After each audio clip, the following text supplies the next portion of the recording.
John, a seasoned rancher, was checking his fences one misty morning when he noticed something was wrong. His prized stallion Apollo was missing from the herd. A wave of unease washed over him. Apollo wasn't just any horse. He was a companion, a friend, a part of the family. He immediately set out to search, his heart pounding with every step. After hours of calling Apollo's name and scanning the vast, rolling hills of his ranch, a faint, familiar neigh reached his ears. John followed the sound, his boots sinking into the damp earth, his anxiety growing. He found Apollo near a dense, unfamiliar part of the woods, a place he rarely ventured. The horse was limping, with a nasty gash on his leg, but that wasn't what caught John's attention. Apollo wasn't just waiting. He was trying to lead him somewhere. Despite the injury, Apollo nudged John insistently, hobbling deeper into the woods. John, trusting his horse's instincts, followed. The path was overgrown and treacherous, a testament to how long it had been since anyone had walked this way. Finally, through a thicket of tangled branches, a structure came into view. A small, dilapidated cabin, almost swallowed by nature. It looked abandoned for decades, its windows boarded up and its wood weathered and gray. Why would Apollo lead him here? John cautiously approached the cabin. The air was heavy and still. He pushed open the creaky, protesting door, and a cloud of dust billowed out, making him cough. Inside, the cabin was a time capsule. A thick layer of dust covered everything, a simple wooden table, a single chair, and a small, rusted stove. It was clear no one had lived here for a very long time. As his eyes adjusted to the dim light filtering through the cracks in the walls, he noticed something on the table. It was a leather-bound journal, its cover cracked with age. He blew the dust off and carefully opened it. The handwriting inside was elegant yet faded. The first entry was dated nearly 70 years ago.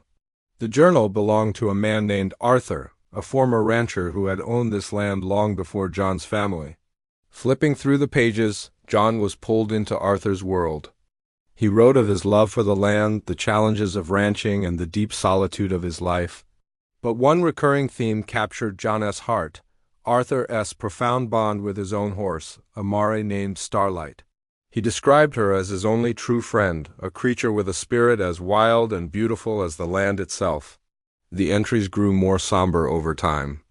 Arthur wrote about a harsh winter, a failing crop, and the crushing weight of debt. He was facing the loss of his ranch, the only home he'd ever known. The thought of losing Starlight was unbearable to him. He couldn't sell her, couldn't bear the thought of her belonging to anyone else. His words were filled with desperation and sorrow. As John read on, a lump formed in his throat. In one of the final entries, Arthur detailed a plan. He wrote about a secret place, a small, hidden meadow deep within the woods where Starlight could run free. He described it as a sanctuary, a place where no one would ever find her. He had decided to let her go, to give her the freedom he was about to lose. With a heavy heart, he closed the journal. He had to know if the meadow was real. Following the vague directions from Arthur's writing, John led the still limping Apollo further into the woods, past the cabin. After another 20 minutes of trekking through dense undergrowth, the forest suddenly opened up. Before him lay a breathtaking sight. It was a small, pristine meadow, bathed in the soft morning light. A crystal-clear stream trickled through it, and wildflowers dotted the lush green grass. It was exactly as Arthur had described it, a hidden paradise. And in that paradise, grazing peacefully, was a small herd of wild horses. John stared in awe. These horses were magnificent, their coats shining, their manes long and untamed. They were clearly descendants of a domestic horse, but they had lived wild and free for generations. And then he saw her. A mare, the leader of the herd, who bore an uncanny resemblance to his own Apollo. She had the same strong build, the same intelligent eyes. It had to be this was Starlight's lineage. At that moment, everything clicked into place. Apollo hadn't just been injured. He had been seeking his roots, drawn by an instinct that spanned decades. He had been trying to find his ancestral home, the sanctuary created by a man who loved his horse so much he set her free. The gash on his leg was likely from the journey through the dense, unfamiliar forest. A profound sense of connection washed over John. A connection to the man who wrote the journal, to the land he now cared for, and to the generations of horses that had roamed it. He wasn't just a rancher. He was a custodian of a legacy, a keeper of a secret love story between a man and his horse. John carefully treated Apollo's leg right there in the meadow. As he worked, the wild horses watched from a distance, curious but cautious. They seemed to understand. He felt an unspoken pact form between them. This meadow would remain their secret, their sanctuary. As the sun began to set, casting long shadows across the valley, John slowly led Apollo back toward the ranch.